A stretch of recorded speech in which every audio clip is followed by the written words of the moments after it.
orang itu cara berpikir nuruti nafsu, nah itu yang bahaya. Makanya Quran kritik ara'aita man ittakhadha ilahahu hawa. Orang yang cara berpikir itu nuruti hawa nafsu.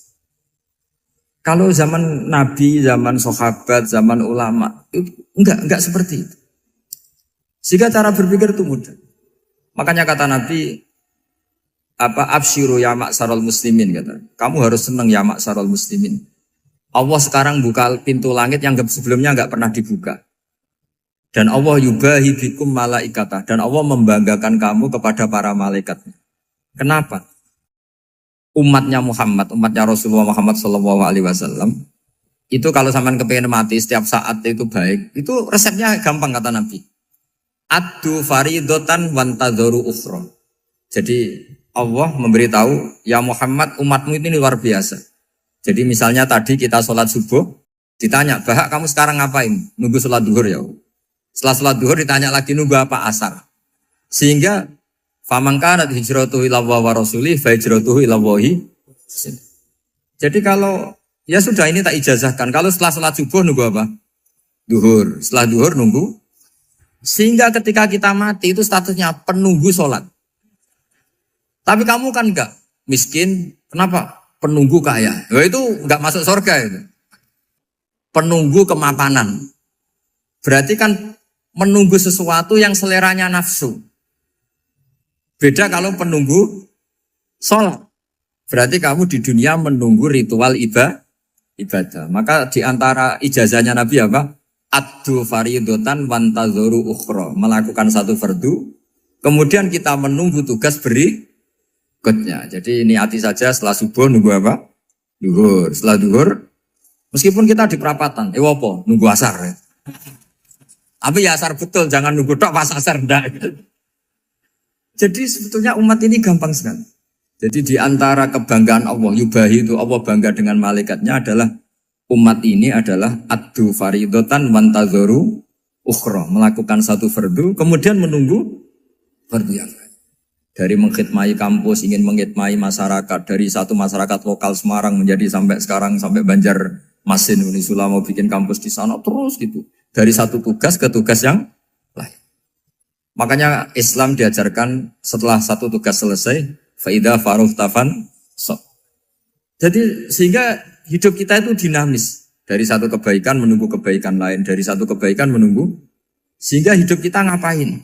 Nunggu satu kebaikan. Ini sudah masuk faman kanat hijratuhu ila Allah wa rasulih, fa hijratuhu ila Allah wa rasulih. Sehingga bayangkan kalau kita direkam Allah, Gusti kula ampun mati nak dereng sugih. Wis melarat puluhan tahun. Sakit, nunggu sesuatu sing sifatnya nafsu, kok pengen sugih. Sugih tok aja cukup. Tahu buruh wong sing tahu ngenyek ndekne lho, itu kan urung-urung wis dendam. Saya belum mau mati sebelum kaya dan buruhkan orang yang pernah melecehkan saya. Wis ngono akhirnya mati urung sugih. Berarti wis fakir matine hasud. Mau itu ngenes dunia akhirat kan kira-kira seperti itu. Kamu santai aja kalau fakir berarti meringankan hisab karena ada banyak harta. Yang mau dihisab papanya, tidak punya apa-apa. Jadi saya mohon sekali ya, Islam itu mengawal kebahagiaan. Sebab itu sampai bahagia itu menjadi perintah Islam. Qul bi fadlillah wa bi rahmati fa bidzalika falyafrahu. Karena dengan bahagia bi taat diharapkan orang Islam itu tidak bahagia atau cari kesenangan lewat jalur maksiat. Sehingga ciri utama wali apa? Ala inna awliya Allahi la khaufun alaihim walahum yahzan. Sehingga ulama dulu itu rileks-rileksnya. Termasuk yang saya ceritakan tadi, Imam Ahmad, Imam Syafi'i. Itu melihat apa saja rileks. Ya tadi kalau disenangi orang ya barokah, punya kawan kebaikan. Nak dineng ya barokah dineng di gedingi tonggo rada utang, ngeranjuk tulung gitu. Jadi rileks saja. Masyhur itu Imam Syafi'i ngendikan waman asaa ilaika faqat atlakoka. Orang yang berbuat buruk sama kamu, hakikatnya adalah membebaskan kamu. Atlako itu apa? Membebaskan. Enak gak jadi hidup gitu? Kalau kamu kan enggak, kok gedeng aku salahku apa? Malah kamu ujub tuh, orang kok gak tahu salahnya. Kamu jadi suami, istrinya ngomel, kurang apa saya sebagai suami? Ya kurang banyak, enggak ganteng, enggak kaya, enggak ini. Malah kalau diterangkan malah parah toh. Ya sudah rileks saja. Kalau dia ngomel ya tadi, alhamdulillah dapat pahala tanpa apa? Biaya. Terus ngomel kan butuh energi, paling yang tidak kuat 3 jam. Nanti juga berhenti apa? Terus ambil nilai positifnya. Misalnya ngomel sama suaminya, bagus lah. Kalau ngomel sama tetangga malah kayak apa gitu aja udah. Jadi ulama dulu itu gampang sekali melihat melihat hidup. Rasulullah ya gitu, melihat hidup tuh gampang saja. Ketika tanya, ya Aisyah apa ada sarapan? Tidak ada ya Rasulullah, ya sudah saya tak puasa. Jadi enteng saja. Kadang-kadang beliau ingin puasa, ya puasa sunat, ada sarapan nggak jadi puasa. Rileks. Nabi itu rileks. Kalau ngajari kebaikan juga rileks. Nah sekarang itu banyak orang yang karena mungkin kurang baca, Islam tuh kayak menjadi aturan yang bengis, yang repot, yang mengekang. Itu tidak seperti itu. Yuridu wa bikumul yusra wala yuridu bikumul usra. Allah menghendaki agama ini mudah. Sehingga ada sahabat di Imami Mu'ad itu baca Baqarah. Sahabat ini pekerja petani, mufarokoh ditinggal. Ketika Mu'ad lapor, ya Rasulullah ini ada orang munafik, tengah-tengah sholat mufarokoh saya ditinggal. Yang disalahin itu tidak yang ninggal tapi Mu'ad. Afattanun anta ya Mu'ad, kami itu tukang fitnah. Masa ngimami petani pakai surat Baqarah? Jadi yang disalahkan ini imamnya. Kalau kamu jadi imam, sholatnya ya yang cepat. Makanya terus banyak orang kecepatan karena tadi. Jadi Nabi itu enteng sekali. Jadi apa ya? Nabi itu beda dengan yang kita bayangkan beda. Nabi pernah ngaji di masjid, kemudian ada tetangga lewat pakai cangkul ke kebun. Semua sahabat gerutu. Ini orang tidak benar. Ada Nabi ngaji ditinggal saja ke kebun, tidak ikut ngaji. Jawabannya Nabi tidak. Itu bagus itu ikut sunnah saya. Kenapa ya Rasulullah? Dia kerja nyari halal. Dan untuk menghidupi keluarganya itu juga ajaran saya. Sehingga yang ngaji ya ajarannya Nabi, yang nggak ngaji karena kerja mencukupi keluarga juga ajarannya Nabi. Segampang. Oh, kalau kayaknya kamu kan, wes gak roh akhlak kan gitu. Nabi rileks saja Nabi. Sampai bisa lihat itu di Ihya, di bab Fadhailul Kasbi.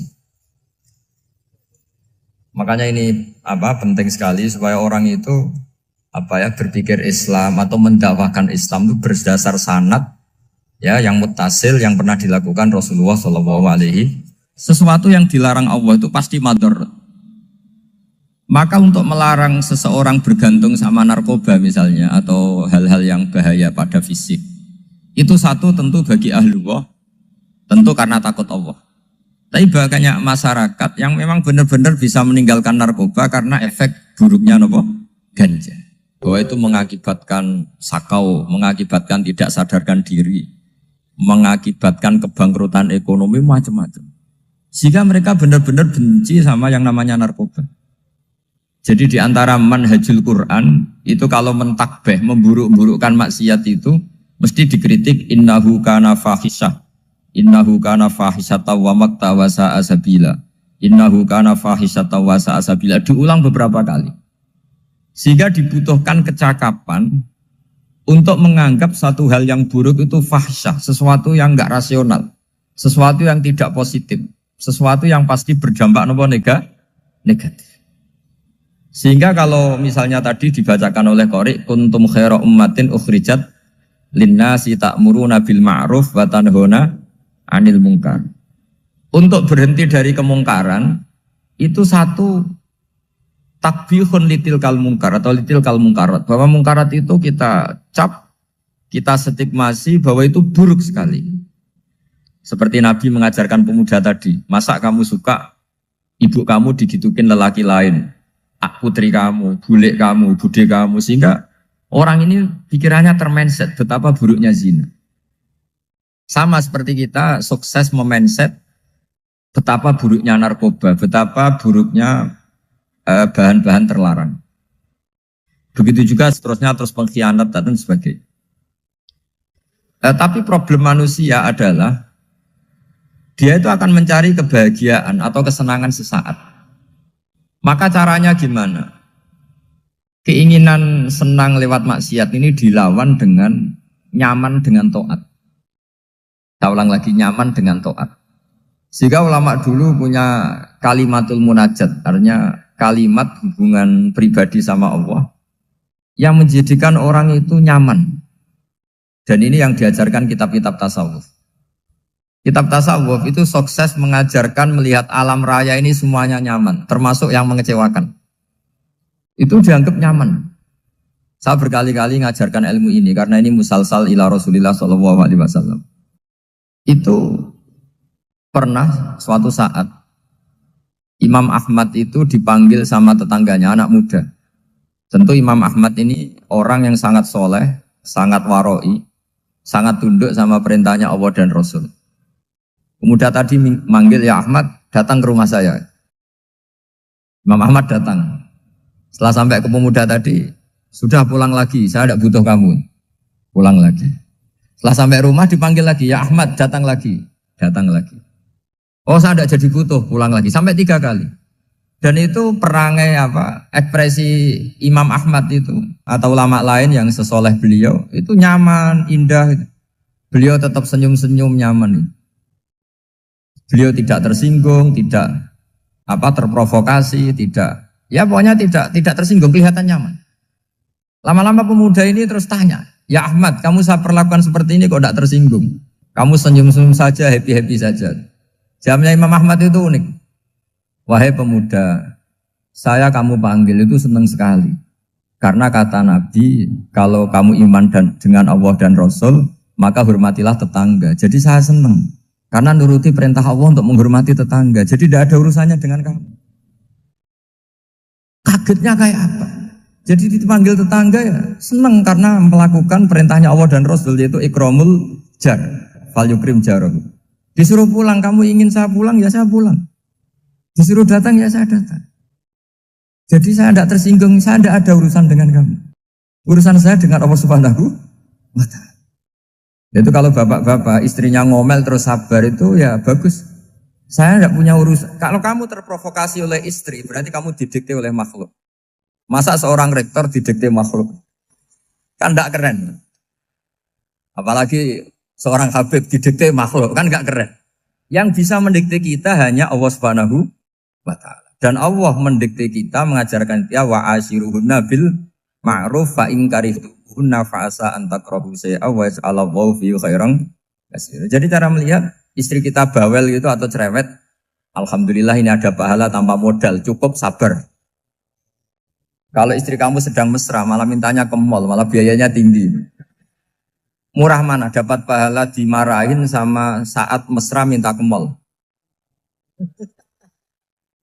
Milih yang pertama kan? Nah ya itu tidak usah modal. Ya gitu aja. Jadi kalau istri sedang marah, bawel, anggap saja ini rezeki. Dapat pahala tanpa apa? Biaya. Nah kalau pas rukun malah nantang ke mall, biayanya malah tinggi. Jadi ulama dulu itu melihat dunia itu happy. Pernah Imam Syafi'i dikasih tahu, orang yang tadi nyium tangan kamu ya, itu di rumah menghujat Anda. Jadi dia sopan hanya di depan Anda, kalau di luar menghujat Anda. Jawabnya Imam Syafi'i lucu. Ya baguslah. Yang cerita ini kaget. Kenapa bagus ya Aba Abdillah? Kalau manggil Imam Syafi'i ya Aba Abdillah. Ya berarti saya masih wibawa, di depan saya tidak berani katanya. Jadi dipandang enteng saja. Jadi kalau kamu, di depan kamu, istri kamu tidak berani belanja, tidak ada kamu belanja banyak. Anggap saja Anda wibawa. Jadi enteng saja. Pernah Imam Syafi'i dikasih tahu, separuh dari kampung Anda itu gak suka kamu. Ya baguslah. Kenapa?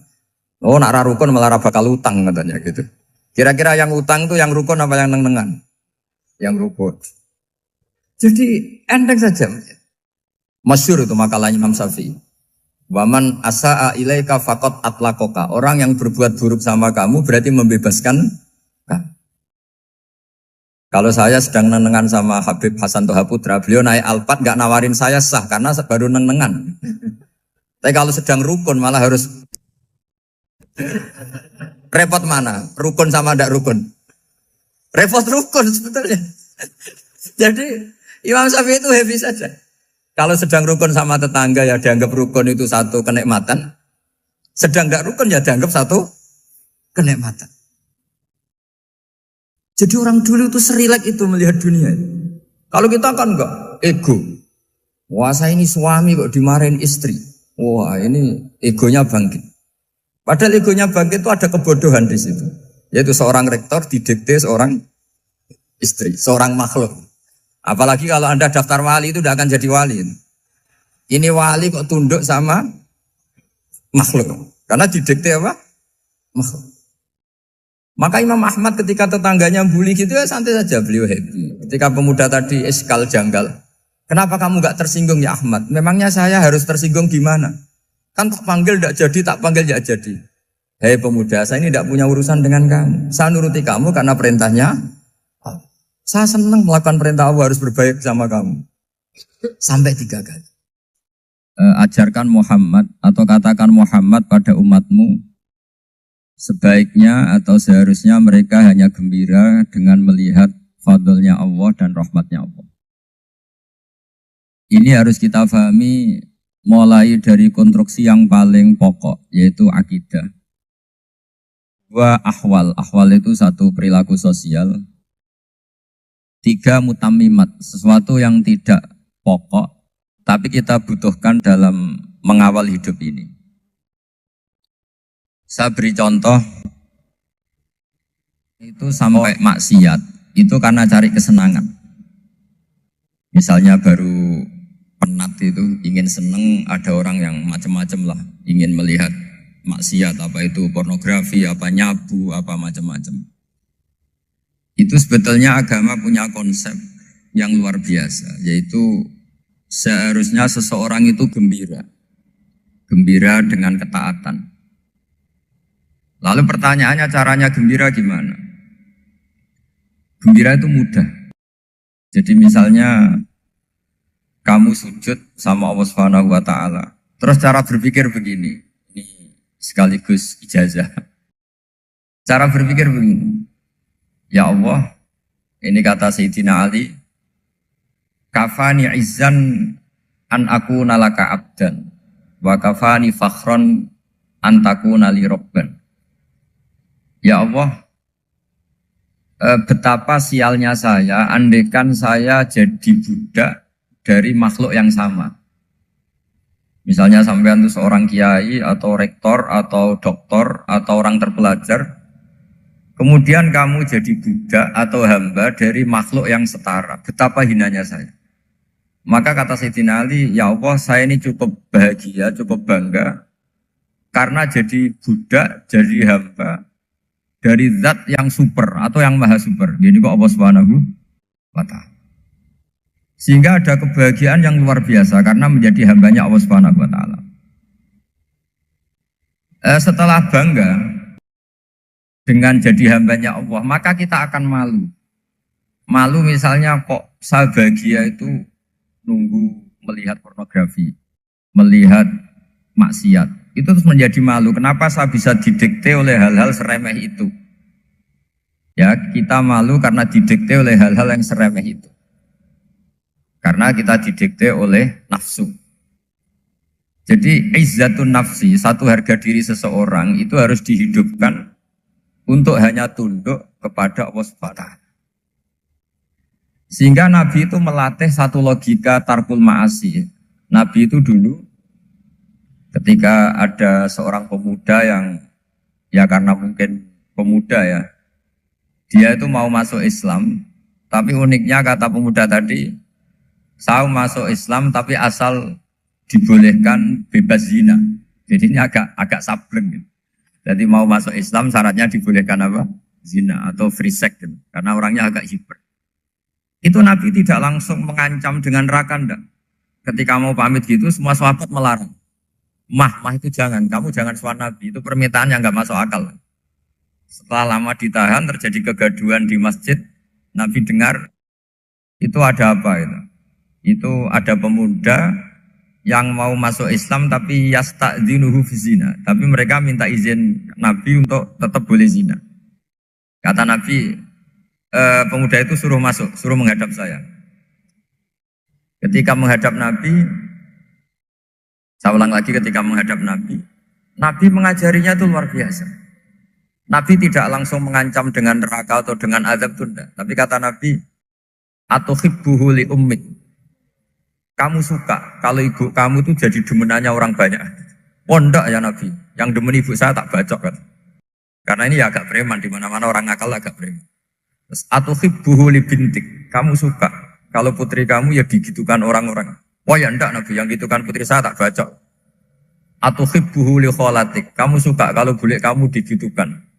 Atau hibbuhu li ammatik. Kamu suka kalau saudara bapak kamu digitukan. Nabi itu mengeset ya.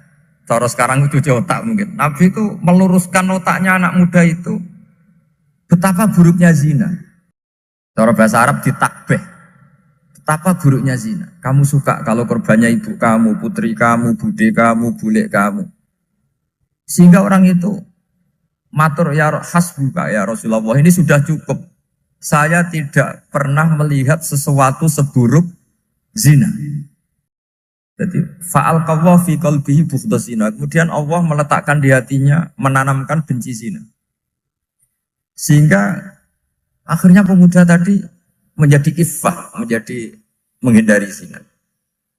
Artinya begini ya, ini mungkin yang lolos dari para kita sebagai dai, kita tidak belajar banyak tarbiyahnya Rasulullah Shallallahu Alaihi Wasallam. Jadi kalau kita benci maksiat, itu jangan hanya ditakhzir, ditakutkan neraka itu enggak. Jangan hanya itu. Tapi di logika. Jadi kalau kita menghindari maksiat, itu selain karena takut azab, itu ada logika. Ada rangkaian pikiran yang menjadikan kita anti satu perbuatan apa maksiat. Jadi misalnya gini ya, kira-kira ginilah kalau contoh gampang itu. Ada orang gitu ya, nyanyi dengan pakaian yang mungkin pornografi gitu. Mungkin pemuda-pemuda ingin melihat itu, tapi bisa diobati gini. Kok enak dekne mergawe kok tak bayar ya, aku kehilangan duit. Meskipun dengan logika yang agak serampangan, yang penting menjadi kita ini punya harga diri untuk tidak tergantung hal-hal seperti itu. Jika Nabi itu cara menggambarkan tadi mulai atau hibbuhu li umka, kalau ibu kamu jadi demenannya orang lain. Pemuda tadi bilang yang demen ibu saya mau saya bunuh. Ditambah lagi atau hibbuhu li bintik. Bagaimana kalau korbannya putri kamu, bule kamu, bude kamu. Sehingga terus si pemuda tadi betapa buruknya zina. Betapa murahnya zina. Akhirnya pemuda tadi al-qawwa fi qalbi bughdha zina. Terus kemudian pemuda tadi itu sangat membenci dengan apa? Berzina. Nah, pikiran-pikiran seperti ini harus kita tanamkan. Harus kita tanamkan supaya orang itu benci melakukan maksiat. Karena satu memang takut sukhtuwah, takut dibendu Allah atau dibenci Allah. Dua memang logika kita mengarahkan tidak maksiat. Saya beri contoh ya betapa pentingnya mindset ya, cara berpikir. Orang itu menjadi kikir itu karena nganggap hidup itu lama dan uang itu penting. Kalau zaman Nabi itu sederhana kalau melihat hidup ini. Pernah suatu saat Nabi itu punya jatah makan. Karena Nabi itu hidupnya juga pas-pasan. Jadi Nabi itu unik. Beliau di satu sisi kaya raya. Bisa ngurmat Abu Hurairah, Ammar, Suhaib. Ashabu Sufa itu dirawat Nabi semua. Itu kan kaya, bisa merawat sekian orang. Tapi di sisi yang lain untuk pribadinya beliau miskin. Kadang nggak bisa makan hari itu. Tapi di saat yang sama bisa merawat Ahlus Sufa. Jadi keliru kalau orang hanya cerita Nabi itu miskin, untuk makan dirinya aja susah. Itu keliru. Kelirunya kalau tidak diteruskan, tapi Nabi mampu menghidupi ahli sufa. Singkat cerita jatah makannya Nabi itu dikasihkan orang ketika Nabi tanya, ya Aisyah, makanan jatah saya di mana? Oh ya Rasulullah tadi ada orang minta tak kasihkan, maka makanan itu habis. Apa kata Nabi? Kamu salah Aisyah. Yang kamu kasihkan itu justru yang masih. Ya yang kamu kasihkan itu justru yang masih. Sehingga Nabi menganggap, makanya Nabi terus ngendikan. Ya kalau mukhatabnya lelaki ya kira-kira begini. Wahallaka min malika illa ma akalta fa'afnaita walabista fa'ablaita. Terus tanya wa tasaddaqta fa'abqaita kata Nabi. Harta kamu ya kamu makan kemudian ke WC jadi kotoran atau punya pakaian mewah nanti rusak. Wa tasaddaqta fa'abqaita. Ada yang kamu sedekahkan yaitu yang abadi sampai akhir. Sehingga banyak pengusaha yang mencintai saya setelah tak ajari hadis itu. Misalnya punya uang 1 miliar karena dia spekulan atau pedagang rawan bangkrut, disedekahkan ke masjid 50 juta, yaitu yang abadi. Jadi kalau suatu saat bangkrut, dia masih punya uang 50 juta di akhirat. Jadi Nabi itu mengajari sedekah itu apa? Ya sedekah itu pengabadian uang. Kalau kita kan enggak, bilang sedekah itu nguras uang. Itu pikirannya setan, dan pikirannya orang Islam. Itu cara berpikir setan, bukan cara berpikir umat apa. Sehingga Sayyid Ali Zainal Abidin itu kalau ada orang minta, kemudian beliau ngasih, itu beliau bilang gini, marhaban biman hamala zati ilal akhirah. Matur nuwun nggih jenengan sing beto sangu kula nate. Jadi dianggap teller saja. Orang yang minta uang beliau itu dianggap tukang nyatet bank karena sudah ditabungkan. Ya sudah. Kalau kita kan enggak, wah pengemis tuh ganggu gini-gini. Kecuali pengemis profesi ya mungkin kita agak-agak enak. Kemarin zaman akhir tuh ada pengemis apa? Profesi. Jadi repot teman. Terus tak beri contoh lagi kebahagiaan ketika kita milih Islam moderat. Islam kita diajarkan guru-guru kita, utamanya oleh guru kita Mbah Maimun. Saya juga sering ketemu beberapa ulama dunia, termasuk Habib Umar. Saya juga ikut sowan ke sini pas beliau sama Habib ini Hasan Toha Putra di sini sama orang-orang moderat. Itu cara berpikir juga luar biasa indah. Beliau pernah cerita ya, beberapa ulama lah, banyak yang cerita itu. Saya pernah diceritani seorang alim ketika ada orang ekstremis itu mau ngebom di tempat maksiat. Kebetulan yang maksiat itu kebanyakan ya orang Islam. Karena di negara yang mayoritas Islam. Ditanya sama Syekh Sa'rawi. Syekh Sa'rawi itu mufassir top di mana? Mesir. Ini mau tak habisin karena mereka orang Islam kok maksiat terus. Terus ditanya sama Imam Sa'rawi. Laumatu ala khini ma'asihim aina masiruhum. Kalau mereka mati dalam keadaan maksiat, mereka kemana? Ya ilan nar, mereka pasti masuk neraka. Terus ditanya sama Imam Sa'rawi. Wahal masiruhum ilan nar muradun nabi amla. Punya umat maksiat kemudian mati masuk neraka, itu yang diinginkan Nabi apa enggak? Ya tidak aja. Ya sudah, enggak usah dibom, ditunggu tobatnya kata. Karena kalau mati dalam keadaan itu ke neraka dan itu tidak yang diinginkan Rasulullah Sallallahu Alaihi Wasallam. Terus ekstremis ini menjadi tobat, tidak berpikir ekstremis Mas. Jadi orang itu harus berpikir mindset yang baik. Meskipun kadang berpikir baik itu ya agak-agak kacau. Ada seorang wali majdub itu kalau berdoa agak kacau, tapi nggak bisa dibantah. Masyhur itu doa itu. Ini sekaligus ijazah, tapi kalau sebelum wali nggak boleh. Itu datang ke makamnya Rasulullah SAW. Terus doanya itu begini. Ya Allah, sekarang terserah engkau. Ya Allah, sekarang terserah engkau. Jika saya kamu jadikan orang soleh, jika saya engkau jadikan orang soleh, maka surra habibuk, maka kekasihmu ini senang. Yang susah musuhmu yaitu setan. Tapi kalau engkau menjadikan saya orang fasik, maka yang susah kekasihmu, yang senang musuhmu. Jangan punya dua pilihan itu. Wah itu kan doa tapi kayak teror itu. Ya jadi berdoa di Raudhah. Wah itu pasti mandi itu karena agak-agak maksa Tuhan itu. Ya Allah, engkau punya dua pilihan. Jika saya jadi orang soleh, maka kekasihmu ini senang. Musuhmu yang susah yaitu setan. Tapi jika saya jadi orang fasik, maka musuhmu yang senang, kekasihmu yang susah. Mohon terserah jenengan, mau menyenangkan kekasihmu, apa menyenangkan musuhmu gitu. Kira-kira gimana? Kalau tertarik boleh doa itu dipraktekkan. Tapi kayaknya kalau copy paste itu gak keren, apa? Jadi dulu orang itu muamalah sama Allah dan Rasul itu rileks. Rileks itu nyaman karena ya tadi kul bi fadlillah wa bi rahmati fa bidzalika falyafrah. Sehingga Imam Izzuddin bin Abdissalam itu ngendikan innalladzina yarmunal muhsanatil ghafilat. Di antara kebaikannya ibu-ibu atau mbak-mbak ini harus berstatus ghafilat. Perempuan-perempuan pelupa. Ghafilat itu pelupa. Pelupa dari kenikmatan maksiat sehingga mereka dengan taat. Misalnya ada ibu-ibu atau mbak-mbak atau juga bapak-bapak tahajud, kemudian nyaman dengan tahajud itu. Kira-kira terbersit enggak ingin maksiat? Enggak kan, karena sudah nyaman dengan tahajud, dengan taat. Maka dibutuhkan kenyamanan dalam beribadah. Sebab itu ala bidzikrillahi tatmainnul qulub.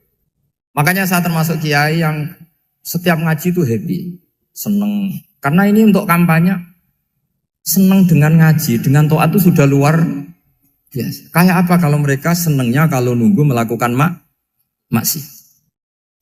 Jadi termasuk bentuk perlawanan kita terhadap maksiat adalah usahakan kamu tuh bahagia, senang dengan taat. Istiqnas billah, mu'anasah billah, farah billah, itmi'nan tumaknina billah. Sehingga ini mencukupkan kita tidak berkebutuhan maksiat. Meskipun kita ya manusia, pasti suatu saat atau sudah pernah maksiat. Serasa diceritakan lah, itu mesti gitu. Lah orang-orang dulu itu orang yang sukses mengelola bahagia ma'allah wa billah walillah. Jika wali-wali dulu itu jadi wali itu tidak mesti karena ibadahnya banyak, itu enggak. Mereka orang yang ibadahnya itu biasa. Biasa-biasa sekali. Ulama-ulama dulu ibadahnya biasa sekali. Tapi qulubuhum ma'allah, hatinya itu ma'allah. Itu ada seorang wali itu jadi wali, Umar bin Abdul Aziz yang dikenal khamisul khulafa. Khamisul khulafa. Di luar khulafa ar-rasyidin 4, di antara yang soleh adalah siapa? Umar bin Abdul Aziz. Itu ketika mau meninggal, itu senangnya bukan main. Itu semuanya nangis, beliau senang. Terus tanya, kenapa kamu senang? Memangnya saya kalau mati itu kemana aja? Ila khairi madhubin ilah, ke zat terbaik. Dibang urip mbek kowe bulet atau mbek arhamur rahimin kan. Yaitu Allah Subhanahu. Jalaluddin Ar-Rumi ketika mau meninggal itu muridnya nangis semua, beliau marah. Kamu harusnya pesta karena saya mau ketemu kekasih saya, malah kamu tangisi, goblok sekali kamu katanya. Jadi orang-orang dulu itu luar biasa. Karena tadi mereka tidak ingin ketemu Allah itu dianggap problem. Harus sesuatu yang membahagiakan. Makanya wali-wali itu kalau berdoa begini. Wa khairu ayyami yauman alqa kafih, dan jadikan hari terbaikku adalah hari ketika saya ketemu engkau ya. Pernah dengar doa itu? Wa khairu ayyami yauman alqa kafih, dan hari terbaikku adalah hari saat ketemu engkau. Ahman kan enggak, sampai mati ku wedi. Saya tidak tahu wedi dosa apa wedi Israel apa wedi malaikat siapa? Mungkar nakir. Sebenarnya tidak perlu seperti itu. Karena cara pandang Nabi itu ini bisa dipraktekkan. Kalau kamu orang baik, mati artinya apa? Ya baik. Karena husnul khotimah. Kalau kamu orang yang buruk, itu kata Nabi, anggap saja mati itu akhir dari keburukan kamu. Nak kowe urip terus, malah maksiat terus. Maka Nabi itu kalau ngajari kita berdoa gini, Allah maj'alil hayata ziyadatan li fi kulli khairin wal mauta rohatan li min kulli syarri. Ya Allah, kalau saya hidup, ya anggap saja ziyadah fi kulli khairin, berpotensi nambahi kebaikan. Kalau saya mati, anggap saja ini akhir dari segala keburukan. Maka saya berkali-kali, banyak tradisi ulama-ulama NU, ulama-ulama pesantren, ya ada hanya NU, pokoknya ulama-ulama alim. Itu kalau ada orang mati, orang nakal gitu mati, ini saya gitu. Itu hadirin mesti gak terima. Wapi enang itu wong wakal. Tapi dipaksa sama kiainya, saya gitu. Lama-lama dipaksa. Saya gitu. Padahal yang hatinya kiai, wis ra iso maksiat meneh, wis saya gitu. Karena dengan mati berarti saya sudah tidak bisa maksiat lagi. Jadi Nabi melihat hidup dan mati itu segampang itu. Kalau al-hayata ziyadatan li fi kulli khairin wal mauta rohatan li min kulli syarr. Coba kita ke depan itu kan ada potensi zina, potensi korupsi, potensi maksiat. Yang bisa menghentikan potensi itu apa coba? Mati ya, udah pintar ya.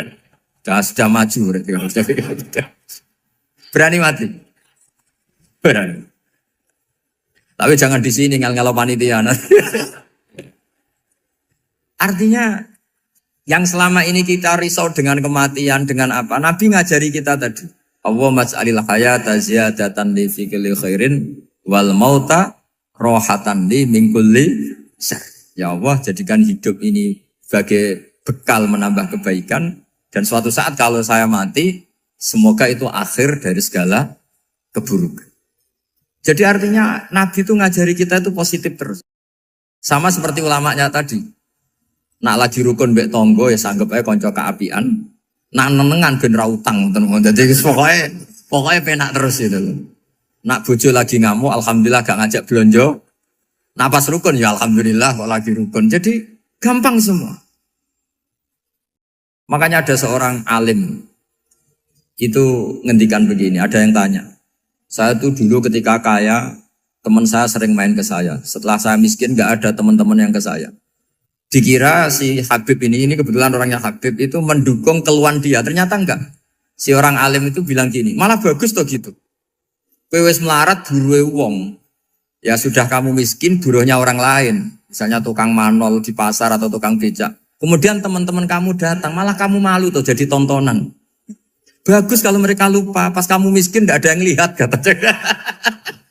Jadi apa ya, dianggap enteng saja gitu. Akhirnya orang ini nggak jadi ngeluh. Selama ini kan kita ngeluh ya, ketika miskin teman-teman nggak datang. Coba kalau mereka datang pas kamu buruh bikin foto di orang lain. Mantan bos buruh, malu gak? Milih datang kepada? Nggak lah, sudah bener itu. Jadi ulama dulu itu makanya sering baca biar tahu solusi hidup. Jadi ulama dulu itu gampang sekali melihat kehidupan itu. Gampang sekali, indah, gampang. Kebahagiaan ini pula yang harus kita latih dalam melakukan ketaatan.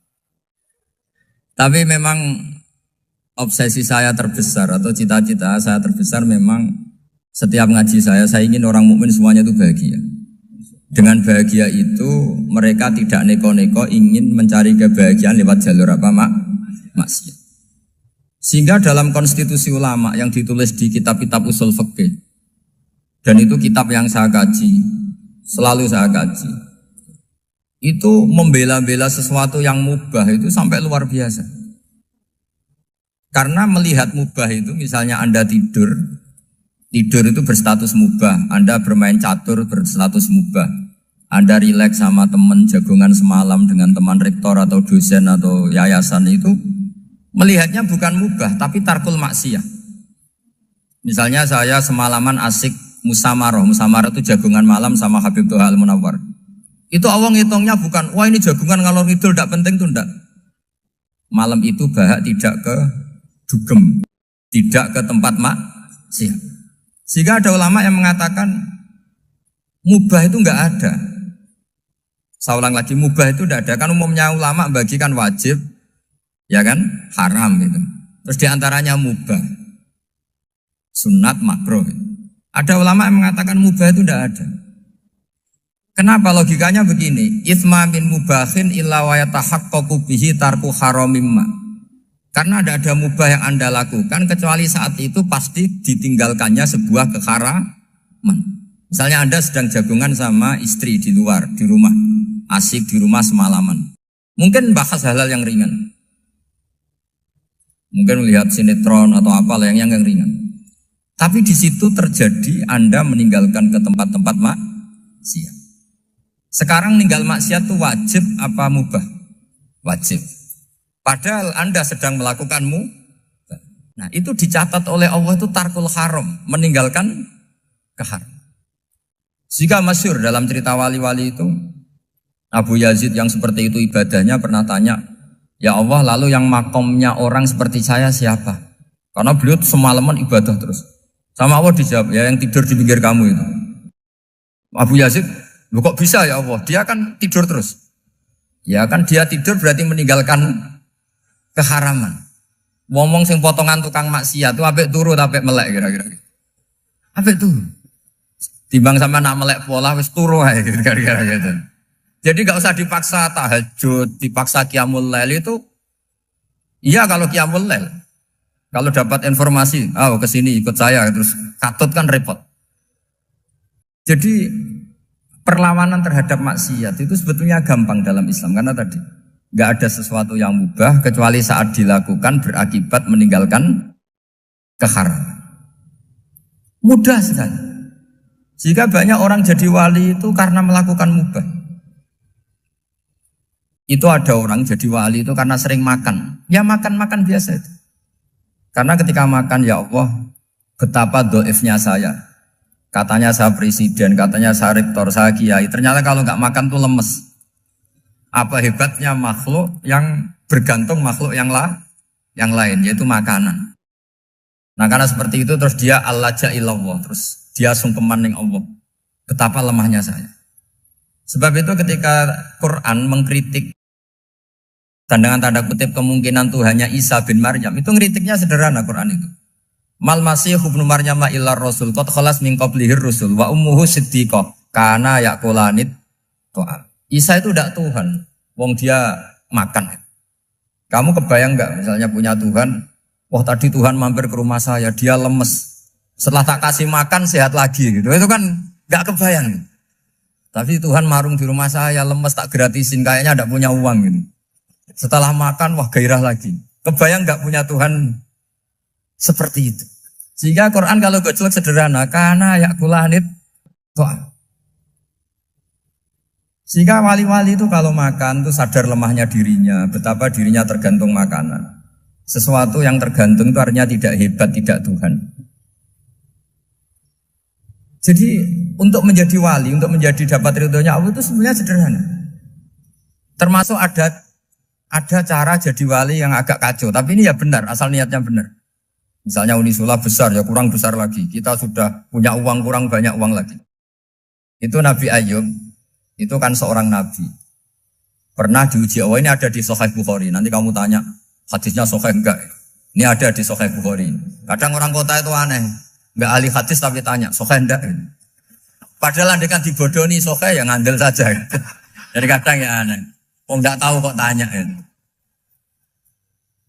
Itu Nabi Ayub itu sudah kaya, pas itu sudah kaya. Bukan cerita yang masih miskin, memang sudah kaya. Beliau di kamar dihinggapin satu belalang dari emas. Setelah belalang itu dikejar, ternyata yang jenis itu banyak, semuanya dari emas. Ngambil sana sini, ini yang kesak ini dipenuhin, saku ini dipenuhin, sampai banyak. Sama Allah digojlok. Kamu itu Nabi saya. Kenapa kamu mengumpulkan harta sebanyak itu? Kamu itu Nabi saya kok rakus? Jawabannya Nabi, ya Allah, siapa yang bisa kenyang dari rahmatmu? Ya, jadi kalau kamu punya uang 1 miliar, kok ingin 1 miliar 100, ingin 1 miliar 200, itu cara ngitung bukan uang. Ya Allah, siapa yang bisa kenyang dari rahmatmu? Karena rahmat Allah tidak terbatas, sudah Gusti tenang saja. Meskipun saya gini, rahmat Anda tidak akan habis. Sehingga waroi ada ilmunya, tomak juga ada ilmunya. Termasuk ragus itu juga ada ilmunya. Misalnya begini, ini contoh rakus yang ada ilmunya begini. Ini saya beri contoh. Mungkin yang boleh niru orang-orang soleh, kalau nggak soleh jangan. Imam Syafi'i ini cerita nyata. Imam Syafi'i itu dulu ketika ngaji masih muda itu nggak suka sama guru yang kaya. Kebetulan dia punya guru miskin terus. Namanya Sufyan As-Tsauri, itu miskinnya Masya Allah. Sufyan bin Uyainah juga miskin. Jadi dia miskin, punya guru miskin terus. Sehingga idolanya ya sama guru-guru yang miskin. Suatu saat guru-guru ini menyarankan dia ngaji Imam Malik. Imam Malik itu kaya raya. Itu babutnya Imam Malik, kalau diinjek itu mata kakinya tidak kelihatan, saking halusnya. Kalah, Indonesia kalah. Imam Malik itu gaya. Kalau ngaji di kursi tinggi terus pakai bukhur itu, pakai dupa Arab yang mahal. Pokoknya mewah kali Imam Malik. Terus dia mulai, ini kiai kok kaya. Kemudian setelah beliau alim, tanya, saya harus ngaji siapa setelah ilmu jenengan habis kira-kira gitu. Kata Imam Malik, sudah, kamu tidak usah perlu ngaji saya, kamu sudah alim alama. Terus Imam Malik datang ke Baki. Zaman itu Baki itu semacam kayak rentalan ya, semacam Grab lah kalau dulu itu. Mana kafilah yang mau ke Irak? Ya sudah terus, oh kita mau ke Irak. Ini antar ke Muhammad bin Hasan As-Syaibani. Itu dibiayai sama Imam Malik. Grabnya ya dibayarin, itu kafilahnya itu ya dibayarin. Imam Syafi'i disangoni surrotan min dhahabin. Jadi satu kepes uang dikasihkan. Itu pernah tak hitung semurah-murahnya itu sekitar 60 juta. Imam Syafi'i mulai mikir, kiai yang saya kritik lomo, sing kiai miskin tak puji, gak pernah ngamal kan, tentu orang miskin. Setelah datang ke Muhammad bin Hasan As-Syaibani, beliau itu pakar usul fikih, muridnya Abu Hanifah. Beliau al-usuli, pakar usul fikih. Itu Muhammad bin Hasan As-Syaibani itu kalau ngitung emas, itu di ruang tamu. Uangnya miliaran, emasnya banyak. Dari kota ini dipindah ke kota ini. Mas, kalau ngitung di ruang tamu. Bukan di kamar, di ruang tamu. Imam Syafi'i tambah kaget. Imam Malik kayak gitu sudah soal malah ini kaya raya. Setelah Imam Syafi'i kelihatan kaget, digojlok sama Muhammad bin Hasan Asy'ibani karena beliau senior. Atajabu min hadza, kamu aneh melihat ini? Iya. Kenapa? Ulama kok kaya raya. Terus kata Muhammad bin Hasan, ya sudah, uang ini tak kasihkan orang-orang fasik, binti gue demenan, gue nyabu, gue macam-macam. Oh jangan, nanti dipakai maksiat. Pun jenengan mawon sing suka. Semenjak itu Imam Syafi'i rubah mindset. Jadi kalau kampus ini ingin akreditasi A, ingin mulia, ingin apa, kamu ridho kalau yang punya prestasi seperti itu adalah orang-orang fasik. Ridho enggak? Enggak kan? Maka didoakan ini. Nah itu namanya berpikir secara usuli. Kamu jangan hanya nuruti karena berpikir waroi terus kamu benci kekayaan. Kan tidak bisa seperti itu. Karena pangkat dan kekayaan ketika dikelola secara kesolehan maka akan menjadi energi positif yang luar biasa. Semenjak itu Muhammad bin Hasan Asy'ibani berhasil mendidik Imam Syafi'i. Sampai akhirnya keterusan Imam Syafi'i berpendapat kalau orang Islam bisa bikin rumah tingkat kok punya rumah reok itu haram. Akhirnya keterusan. Kalau bisa jadi bupati kok jadi ketua RT juga haram. Karena al-Islam ya'lu wala yu'la alaih. Islam itu luhur bukan bisa diluhurin. Sehingga rata-rata orang Syafi'iyah termasuk kiai-kiai Indonesia itu rata-rata ya agak-agak politikus. Ya agak-agak kedonyan, mungkin sebagian kedonyan tenan gitu. Karena gak ridho gitu loh. Kalau kesempatan itu dikuasai orang fasik kemudian menjadi kekuatan maksi. Coba kalau bupati itu orang yang fasik. Kemudian programnya supaya rakyat seneng semalaman dangdutan yang purno misalnya. Supaya rakyat seneng dibolehkan dugem, dibolehkan judi. Tapi kalau yang jabat orang soleh kan ada beberapa perda yang menolak penyakit apa? Masyarakat.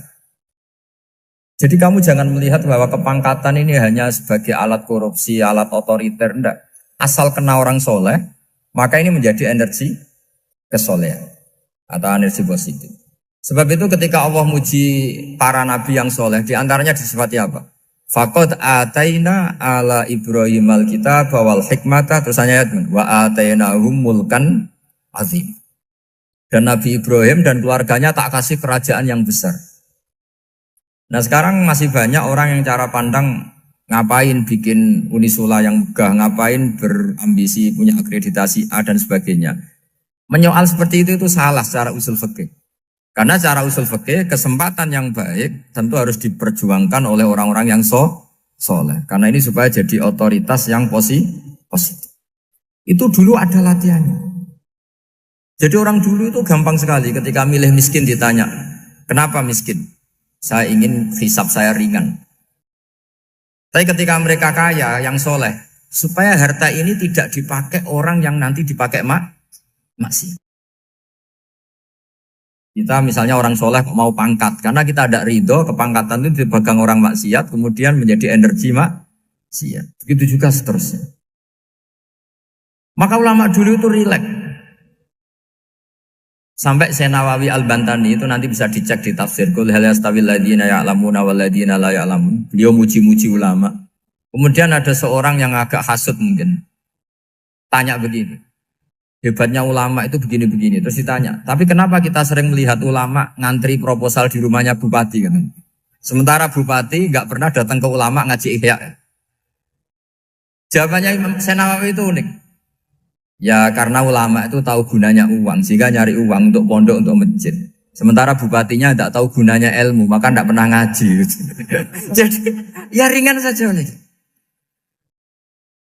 Jadi ya sudah seperti itu. Jadi kalau ada ulama kedonyan, anggap saja karena tahu gunanya uang. Jadi kenapa ulama ngantri di kabupaten, bukan bupati ngantri di ulama? Jawabannya, karena ulama tahu gunanya uang. Sementara bupatinya nggak tahu gunanya ilmu. Kira-kira gitu lah. Ada ustadz tidak ganteng, kesensem rondo cantik, karena tahu gunanya ustadz itu. Artinya tahu gunanya kalau saya nikah nanti punya anak jadi gus, kan dia kiai gitu. Tapi rondone raro gunane dia karena miskin gitu. Jadi ulama dulu itu rileks. Rileks menafsirkan apa saja itu rileks, termasuk saat terpojok. Itu rileks. Karena semuanya dianalisis pakai ilmu. Sehingga ciri utama wali itu apa? Ala inna awliya Allahi la khaufun alaihim walahum yahzanun. Enggak ada rasa takut, enggak ada rasa gampang. Karena melihat sesuatu itu gampang saja. Seorang lagi melihat sesuatu itu gampang saja, ringan. Oke, semoga barokah. Assalamualaikum warahmatullahi wabarakatuh.